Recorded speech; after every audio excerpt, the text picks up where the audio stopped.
Ya Allah, kami letakkan kamu di batang leher musuh-musuh kami, dan kami berlindung denganmu dari kejahatan mereka.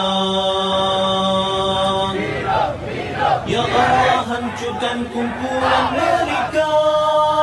Ya Allah, pecahkan pakatan mereka. Ya Allah, leburkan pendirian mereka. Ya Allah, musnahkan langkah mereka. Jengkamkan anjing-anjingmu kepada mereka. Ya Allah yang Maha memaksa, Ya Allah yang Maha perkasa.